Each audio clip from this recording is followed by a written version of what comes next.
Hello everybody, welcome back to my YouTube channel and welcome back to yet another exciting video on data engineering.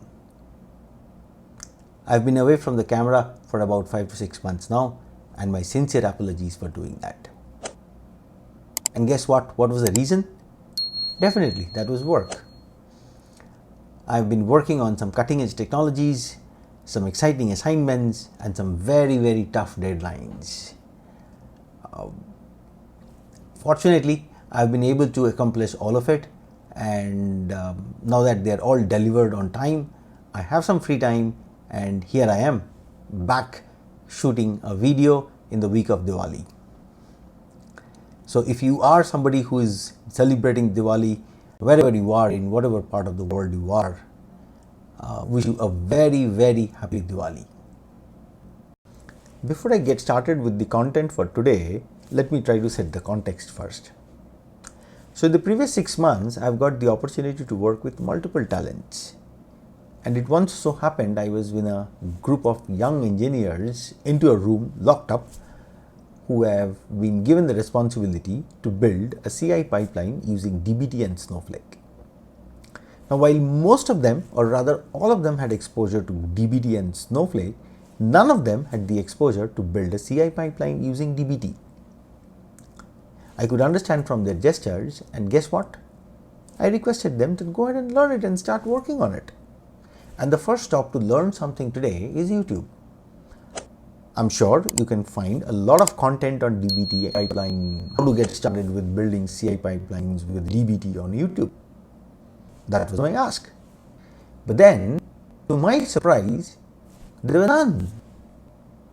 And that's what made me curious about it. I did some research, and even I found out that yes, that is something which is not there today, and why not build something for the community? Here I am presenting a guide that will help you to build a CI pipeline using DBT and Snowflake from the scratch.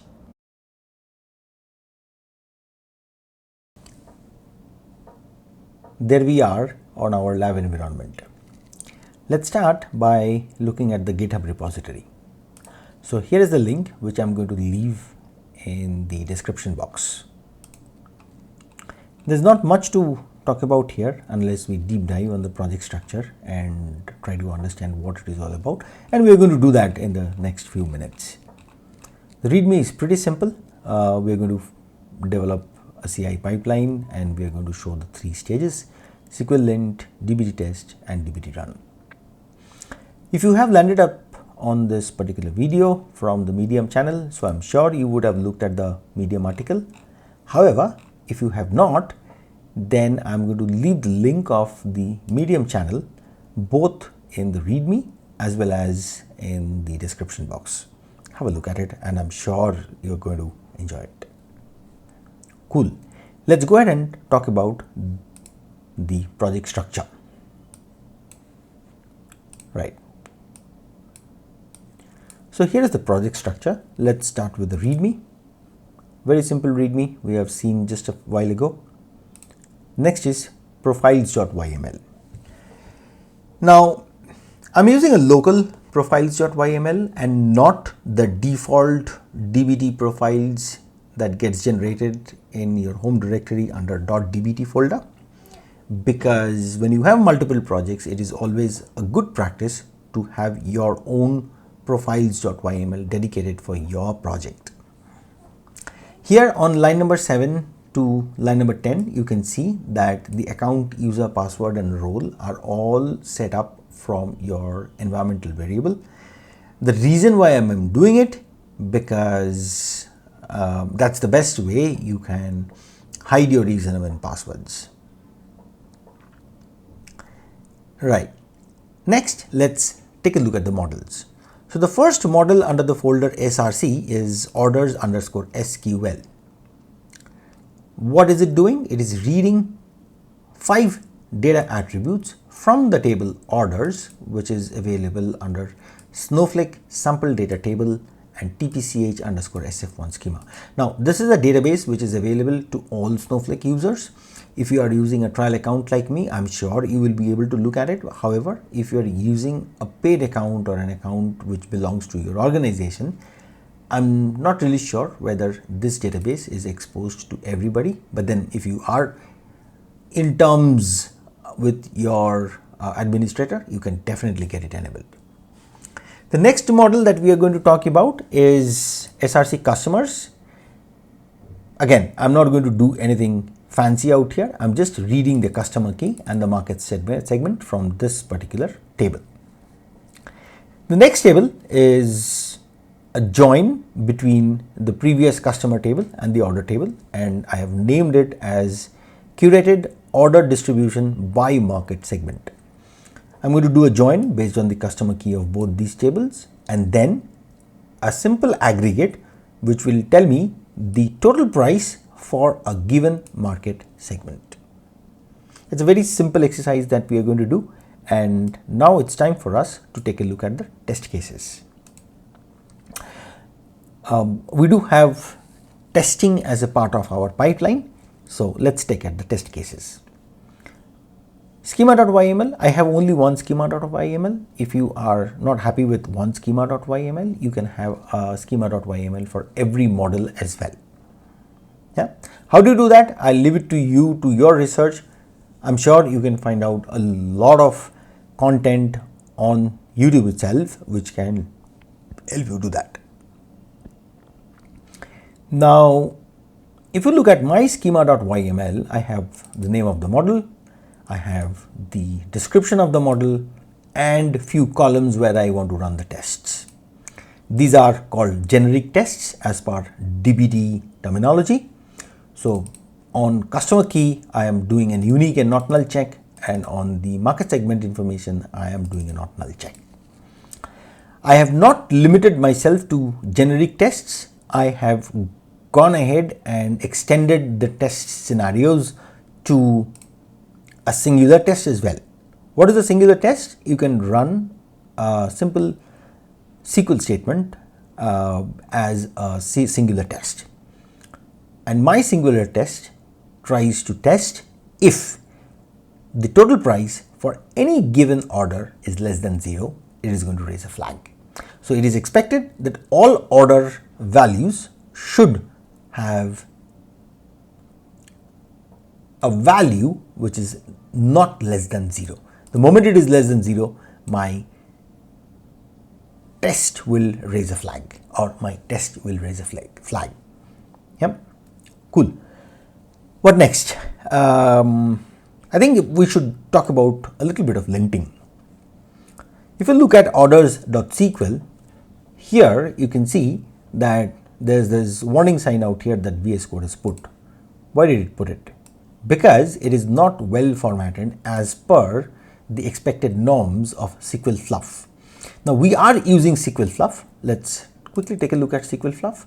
So SQL Fluff is a linter which you can use, which is free to use, open source, and it lets you know whether your SQL is nicely formatted as per the target database. Now if I'm not wrong, Snowflake, Redshift, BigQuery, Oracle, these are some of the major target databases or target database platforms that SQL Fluff helps you to format your SQL with. Let me go back to my VS Code. So this, in our example, is an ill-formatted SQL, right? So let's go ahead and check it out. So I'm going to do a clear. Let me enlarge this, and I'm going to run my linter. So I'm going to run my linter first. You will see, yes, SQL lint models, dialect, Snowflake.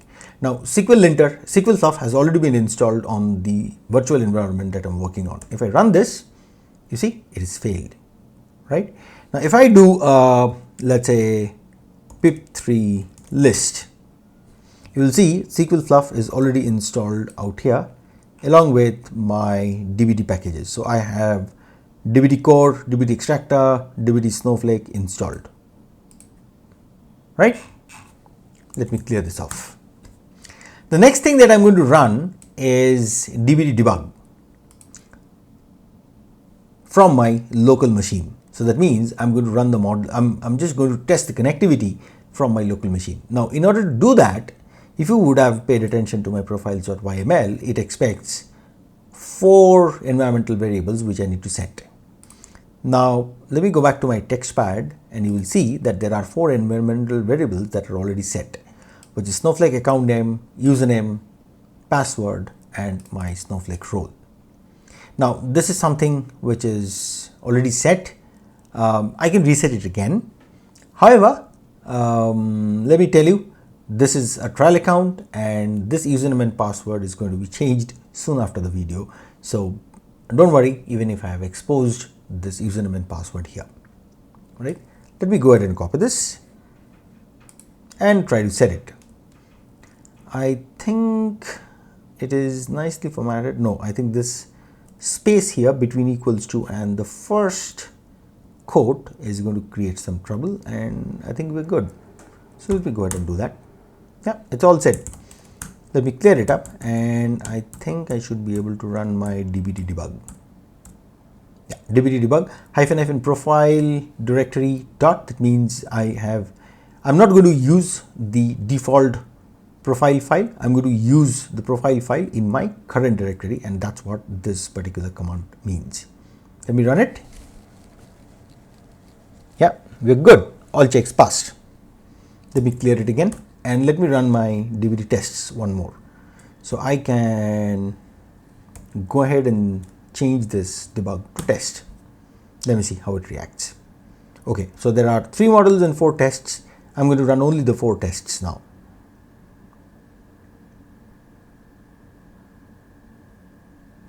Okay, all of them ran into error because this is the first time we are running and there is no data, right? So I need to run my DBT models once, otherwise it is going to fail. So what does it say? Code compilation issue, the database error. Oh, okay. So DBT SRC customers, this particular view doesn't even exist, right? So the first thing that we have to do is go ahead and run DBT run.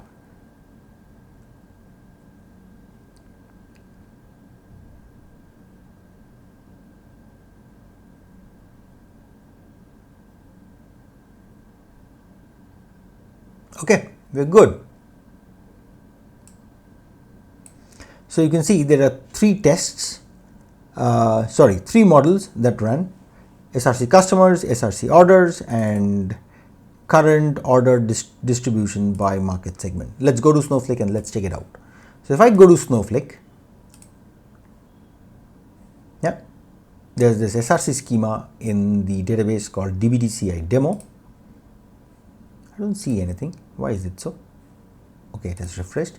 2 views, SRC customers and SRC orders. If I go here, if I go to the data preview, yeah, we're good. SRC orders, fair enough. I can see the data. And if I go to tables, I can see the table. Now, let me go back to my VS Code and show you DBT projects. Now, if you look at my DBT project, you will see that the default materialization is view. However, for the curated layer, I have changed the materialization to table, and that makes it super interesting. The curated layer has been materialized as a table, right? Cool. What's next? What does line number 37 to 39 tell us?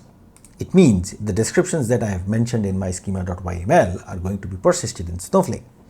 So if I go to here, all these descriptions over here will be persisted in Snowflake. Let's go ahead and test it out for ourselves whether that is true or not. So if I go to my view details, you will see that there is a comment. This table has basic information about a customer. In orders, you will not see anything because there is no description for orders, only for customers I've added. And for each of the columns, it is also, this is a unique identifier and this is a market segment. So this is just a test project. Ideally, I should have done it for all the models, but then this is just a demo one and I just wanted to show you the art of the possible, and here it is. Right. Now it is time for us to push this to GitHub. Right. Before I do that, let's start looking at the CI pipeline. So if you look at the CI pipeline, it's pretty simple. So what are we doing? We are telling GitHub runner that on push to the main branch, this is going to execute. Under workflow dispatch, we don't have anything. These are the environmental variables that we were talking about. Now, because this is running on a GitHub runner, we need to tell GitHub where to find these values from. So if I go to my GitHub, if I go to my settings, then I should be going to secrets and variables. Then I should go to actions. You will be able to see that I have already set these values in my GitHub actions. So Snowflake account, Snowflake password, Snowflake role, and Snowflake user. They're all set, right? So that means whenever the GitHub runner or the GitHub agent is going to spin up, it is going to automatically get the environmentals variable set from the values that are set in these secrets, right? Moving on, the first step is to get the Ubuntu latest. So this is what the runtime of my runner is going to be. I'm going to check out my current branch, which is main, and I'm going to do some installations. So pip install DBT core, DBT Snowflake, and SQL Fluff, bare minimum. Next is I have to install DBT dependencies, and post that the 3-step checking starts. First is I'm going to run my SQL linter, then I'm going to run my DBT test, and then I'm going to run my DBT run.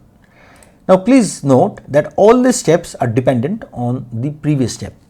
If the previous step is failing or erroring out, the next step or the subsequent step is not going to be executed, and that's exactly what we're going to see. So let's try to push something. What we will do is we're going to go to README, and maybe we're going to add some more information out here. Okay. So let's say we are going to create a CI pipeline with the following stages, and I'm going to mention welcome to our new DBT, let's say demo project. Yeah, I'm going to save it. Let me do a clear. Let me say git add. So just to make it very simple, I'm going to work on the main branch itself. Ideally, in your production, you should never be working on your main branch. You should create a feature branch, push it to your GitHub, and then merge it over there. Now, just to make it very simple, I'm not going to do that. I'm going to do git add. I'm going to do git status. And I can see that some of the files have been modified. My README has been modified as well. Now I'm going to do git commit -m message is updates to my README. Right? Done. It's all done, and I'm going to do a git push.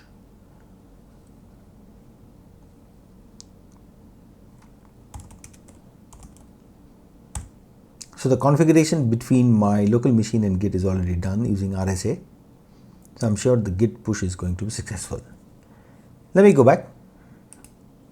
And if I do a refresh out here, I think I should be able to see it. Welcome to our new GitHub repository.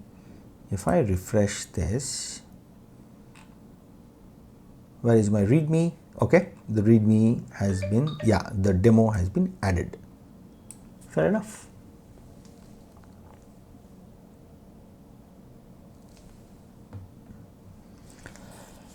Now, let me go to my actions. I'm sure the runner would have already started. Oh, okay. The runner already started and the runner has automatically failed. Let's go ahead and see what is the error. You see this? This is the latest runner. Let me go back. Let me click on the runner and you can see, as expected, the linter failed, right? Because if you remember, if I go to my demo project, if I go to my models, under models I should be clicking on SRC, and then if I go to orders, this is not rightly formatted.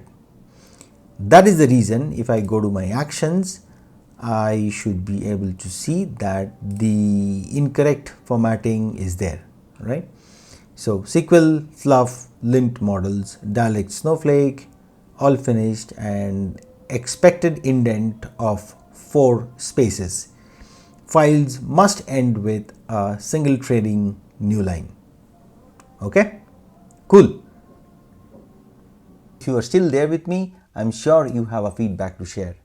Please consider sharing your feedback in the comment section of the video. If you think this video has helped you a lot, please do consider hitting the like button and do not forget to subscribe to this channel if you have not done that already. Tiny gestures like this helps and motivates content creators like us. Thank you for being a lovely audience, and see you really soon with another exciting content on data engineering in the very next video. Take care and bye bye till then.